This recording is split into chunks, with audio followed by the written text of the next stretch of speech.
புதுச்சேரியில் பாதாள சாக்கடையில் உருவான விஷவாயு கழிவறை வழியாக வீடுகளுக்குள் புகுந்ததில் 3 பெண்கள் பரிதாபமாக உயிரிழந்த சம்பவம் பெரும் அதிர்ச்சியை ஏற்படுத்தியுள்ளது.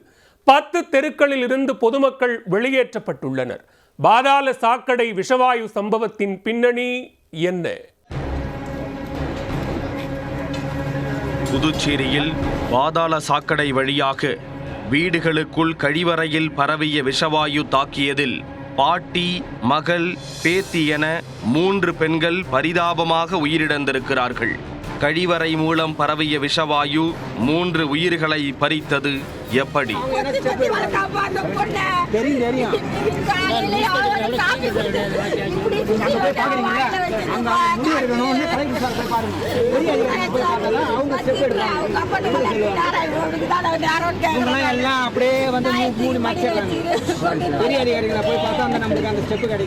புதுச்சேரியில் நகரம் மற்றும் புறநகர் பகுதிகளில் பாதாள சாக்கடை திட்டத்தை அரசு செயல்படுத்தியுள்ளது. பாதாள சாக்கடை கழிவுகளில் இருந்து கார்பன் மோனாக்சைடு, மீத்தேன் உட்பட விஷவாயு உற்பத்தியாவது வழக்கம். இவ்வாறு உற்பத்தியாகும் விஷவாயுக்களை வெளியேற்ற ஆங்காங்கே குழாய்கள் அமைக்கப்படுவதும் வழக்கம். புதுச்சேரி ரெட்டியார் பாளையம் கனகன் ஏரிக்கருகே பாதாள சாக்கடை கழிவுநீர் சுத்திகரிப்பு நிலையம் உள்ளது. இங்குள்ள இயந்திரங்களில் ஏதோ கோளாறு ஏற்பட்டு கழிவுநீர் சுத்திகரிப்பு நிலையத்தில் விஷவாயு உற்பத்தியாகி பாதாள சாக்கடை வழியாக வீடுகளில் உள்ள கழிவறைக்குள் புகுந்துள்ளது.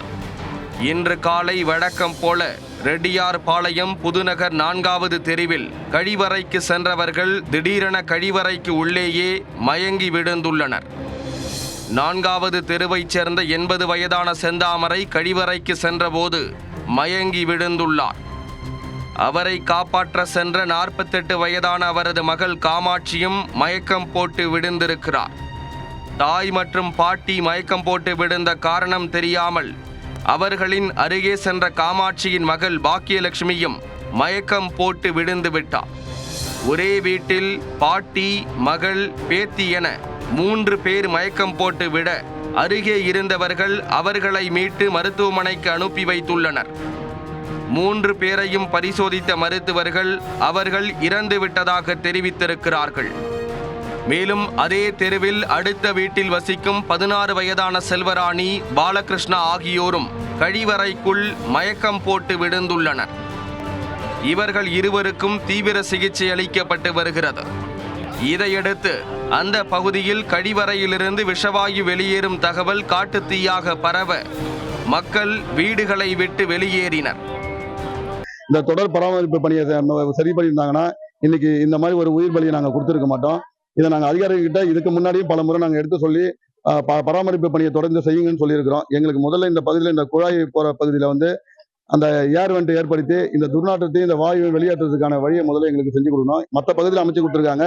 இது ஏற்கனவே அரசால் கொடுக்கப்பட்ட பட்டான்ற பின்தங்கிய பகுதின்றதுனால இந்த பகுதிக்கு இன்னும் அந்த வசதியெல்லாம் செஞ்சு கொடுக்கல. தயவு செய்து அரசு உடனடியாக அதை செஞ்சு கொடுக்கணுன்றது எங்களோட கோரிக்கை. 10வது படிக்கிற பொண்ணு காலையில 8 மணிக்கு பாத்ரூம்குள்ள போச்சு. அந்த டேனேஜ் கனெக்ஷன் இருக்குனால அந்த கேஸ் அடிச்சு அவங்க உடனே செத்துட்டாங்க. அதனால இப்ப 3 பேர் செத்துருக்காங்க. இப்ப மீதி பேரு ஹாஸ்பிட்டல்ல உடம்பு சரியாத இருக்காங்க, அவங்களோட கேர்ல இருக்காங்க.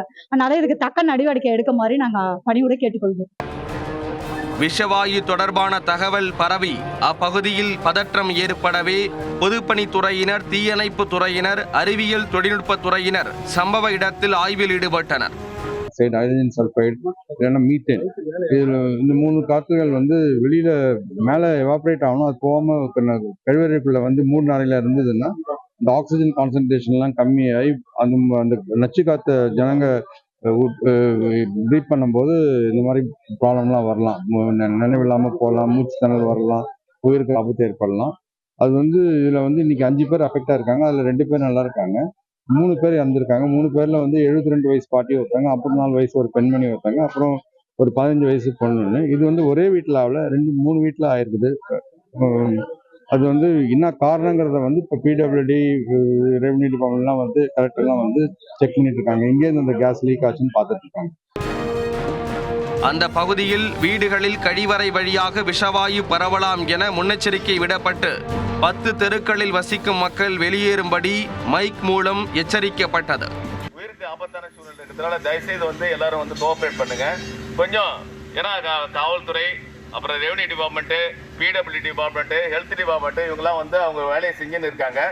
பொதுமக்கள் தயவுசெய்து ஒத்துழைப்பு கொடுத்து கொஞ்சம் எட்ட போக சொல்லுமா கேட்டுக்கொள்கிறேன். ஒரு 100 மீட்டர் தள்ளி இல்லைங்க தயவுசெய்து.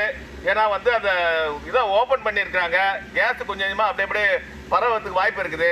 அதனால வந்து தயவுசெய்து வந்து பொதுமக்கள் காவல்துறைக்கு ஒத்துழைப்பு கொடுத்து தயவுசெய்து கொஞ்சம் 100 மீட்டர் தள்ளி போகுமாறு காவல்துறை சார்பாக கேட்டுக்கொள்ளப்படுகிறது. இதனால் அங்கிருந்த மக்கள் பதற்றத்துடன் வெளியேற அனைவரும் முகக்கவசம் அணிய அறிவுறுத்தப்பட்டனர். 3 பேர் உயிரிழந்த 4வது தெரு மட்டும் சீல் வைக்கப்பட்டது. அந்த பகுதிகளில் இருந்த பாதாள சாக்கடை மூடிகளை திறந்துவிட்டு தேங்கியிருந்த விஷவாயுக்கள் வெளியேற்றப்பட்டன. இதனிடையே சம்பவம் நடந்த இடத்துக்கு நேரடியாக வந்த முதல்வர் ரங்கசாமி அதிகாரிகளிடம் விவரங்களை கேட்டறிந்து உடனடி நடவடிக்கைகளை மேற்கொள்ள உத்தரவிட்டார். மேலும் பாதிப்பில்லாத பார்க்கறதுக்கு அதாவது அவங்களுக்கு மருத்துவ உதவியும் சரி, மற்ற உதவியும் சரி, என்னென்ன செய்யணும் செய்து கொடுக்கணும்னு அறிவுறுத்தப்பட்டிருக்குது. ஆனால் மற்ற இந்த இடம் மட்டும் இல்லை, மற்ற எல்லா இடங்களிலும் இங்கே பார்க்க சொல்லியிருக்கேன். ஃபுல்லாக எங்கெல்லாம் அண்டர் கிரவுண்ட் ட்ரைனேஜ் எல்லாம் போடப்பட்டிருக்கும், எல்லா இடத்துலையும் பார்க்க சொல்லியிருக்கேன். எதிராக ஃபியூச்சரில் இது மாதிரி இல்லாமல் பார்த்துக்கிறது நடவடிக்கை எடுக்கப்படும். பாதாள சாக்கடை தரம் குறித்து ஆய்வு செய்யப்பட்டு அதில் தவறு நடந்திருந்தால் கட்டாயம் நடவடிக்கை எடுக்கப்படும் என்றார். மேலும் தனியார் நிறுவனத்தின் ஒப்பந்தம் ரத்து செய்யப்படும் என்று பொதுப்பணித்துறை அமைச்சர் லட்சுமி நாராயணன் தெரிவித்திருக்கிறார். ஒவ்வொரு வீட்டில் இருந்தும் வந்து வர்ற கனெக்ஷனில் வந்து என்ன ப்ராப்ளம் அது வந்து ஒரு வீடியோவுக்கு பண்ண சொல்லிருந்தோம்ல. இல்லை சிஸ்டம் வந்து கனெக்ஷன் கொடுத்தது சார், கனெக்ஷன் கொடுத்ததில் அல்லது பிளாக்ல வந்துருக்கா, எப்படி கேஸ் ஃபார்ம் ஆயிருக்கு, எத்தனை நாள் கேஸ் ஃபார்ம் இருக்குது, கடைசியாக எப்போ வந்து இதை க்ளீன் பண்ணாங்க, இதெல்லாம் எடுக்க சொல்லியிருக்கோம். எடுத்துகிட்டு ஆல்டர்னேட்டிவ் வந்து இப்போ எங்கெங்கே அடைப்பட்டிருக்கோ அதுக்கான பைப்பை மாற்றி கூட வந்து ஃப்ரீ ஃப்ளோ பண்ணுறதுக்கான ஏற்பாடு உடனடியாக பண்ணுவோம். பாதாள சாக்கடை வழியாக விஷவாயு வெளியேறிய தகவல் காட்டுத்தீ போல பரவ பாதாள சாக்கடை இணைப்பு வைத்திருக்கும் அனைவரும் வீடுகளில் கழிவறை செல்லவே அச்சமடைந்துள்ளனர்.